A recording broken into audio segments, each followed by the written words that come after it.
Paris, London, Rome, cities of over 2,000 years. New York, Philadelphia, Washington, cities of over 200 years. World-class cities. Chicago, not even 60 years old, plopped on the prairie, hog butcher to the world. English visitor Rudyard Kipling described the streets as long and flat and without end. There was no color in the street and no beauty. Its air is dirt. Chicago did stink. When the winds were right, you could smell the stockyards for miles. Chicago's own health commissioner admitted to grievous lapses in sanitary matters. The Eastern press nicknamed Chicago the Red City because of its many bloody riots. But Chicagoans did not see themselves that way. They saw theaters, skyscrapers, music and opera, fine mansions, beautiful streets. Chicagoans wanted to prove that they had a world-class city. They wanted to show the world what they had to offer. The opportunity came with the 400th anniversary of Columbus's discovery of America.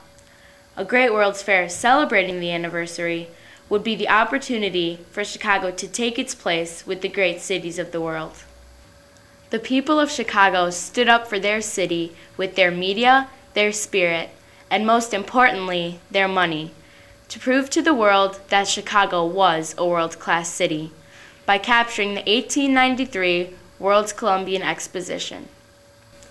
In the late spring of 1889, the cities began to discuss the possibility of a World's Fair. The Chicago Tribune, Washington Post, and the New York Times were proposing the fair for their cities. Chicagoans knew they had to act quickly, so on July 29, 1889, Mayor DeWitt Krieger appointed a citizens committee of 250 people to organize the campaign for the fair in Chicago. The committee did not waste any time getting started. The day after the appointments, the committee had its first meeting. 2 days later, an executive committee was appointed. Within 4 days, they had headquarters. On the 5th day, subcommittees were appointed, and they decided to incorporate a company and sell stock for the fair. Chicago had a plan, and it was good. In a little over a week, they were sending out hundreds of lobbyists to bring the fair to Chicago. The lobbyists, also called boomers, went from state to state talking to legislators, promoting Chicago as the site for the fair. The Chicago papers reported every day the boomers' progress in other states, and engaged in a war of the words with the New York papers, name-calling, storytelling, exaggeration over which city was the best. Of the immigrants who enter the great American house through the New York door, only the inert scum in shiftless settlement settle or stick in the city where they land. A hint to those who want the World's Fair held there. An odor that offended all persons who happened to be awake. A nauseous odor perceptible downtown last night. Chicago slaughters and packs its hogs. New York puts them on committees. Chicago's media and lobbyists were working diligently, but Chicagoans knew that they couldn't get the fair just by hot air and wind. They needed money. And now it was time for the citizens of Chicago to stand up for their city. The fair committee offered stock for sale. Each stock certificate was $10, so the working people could subscribe as well as the rich people. The Chicago committee then asked people to pledge the amount that they would give, and Chicagoans stood up with their I will spirit. First in line to pledge their support were the trade organizations and the unions.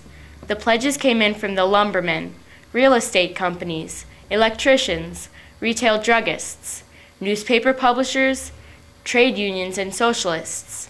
The working people stood up for Chicago.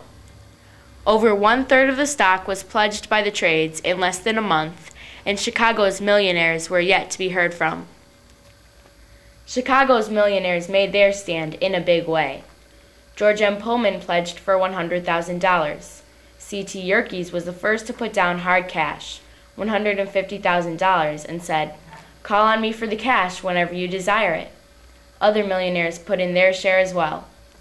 The businesses and tycoons stood up for Chicago. It was now up to the common people to put down their money. On October 8th, during the lunch hour, in nearly all the factories, stores, and workshops in Chicago, representatives of the World's Fair Committee opened the books to the working people so that they could subscribe for the World's Fair stocks. The workers subscribed in large numbers. Worker after worker came during their lunch hour to stand up for Chicago. For the working man and the less skilled trades, $10 was a big stand for their city. $10 was more than a week's salary for unskilled laborers, but they committed themselves to the fair because they believed in their city. The Tribune printed out all the names of the people who had subscribed. Workers from all trades and professions put their money on the line for Chicago. Plumbers, carpenters, vinegar and pickle men, jewelers, electricians, civil engineers, retail workers, the waiters' union gave their money to the cause. Within 2 months, over $2 million were subscribed.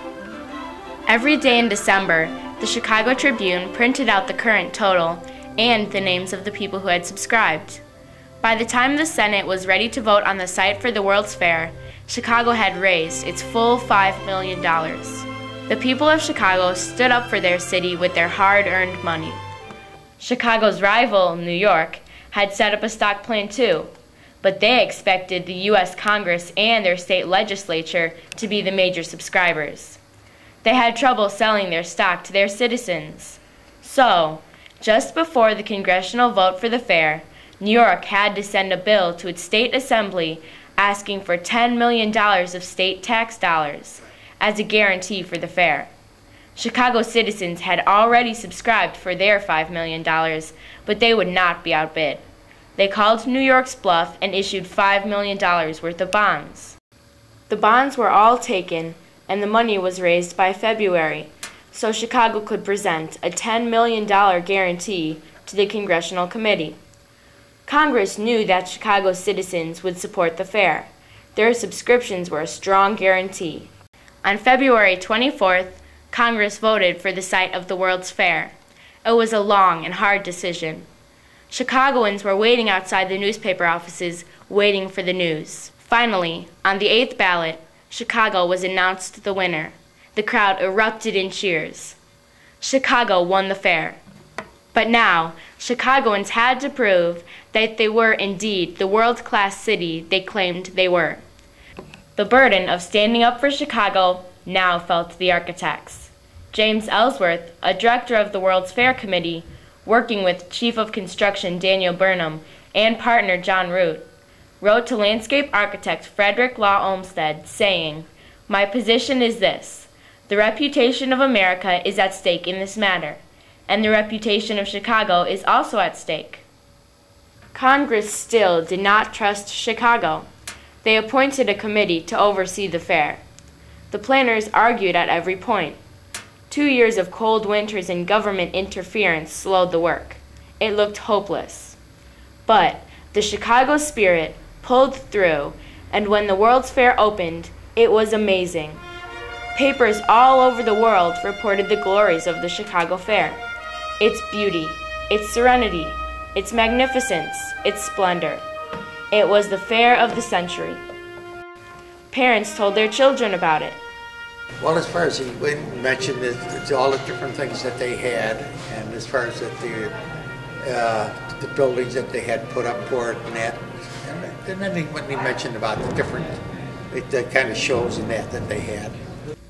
The fair had a significant impact on Chicago and the nation.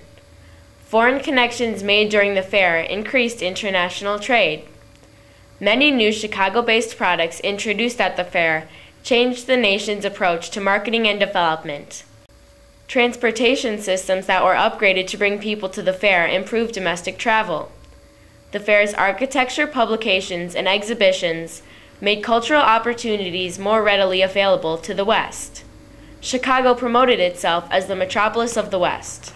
The fair put Chicago on the path to becoming a world-class city. In time, Chicago would take its place with its sister cities of New York, Philadelphia, and Washington, great American cities of the world. This could not have been accomplished without the common people giving their money to the cause, standing up for Chicago.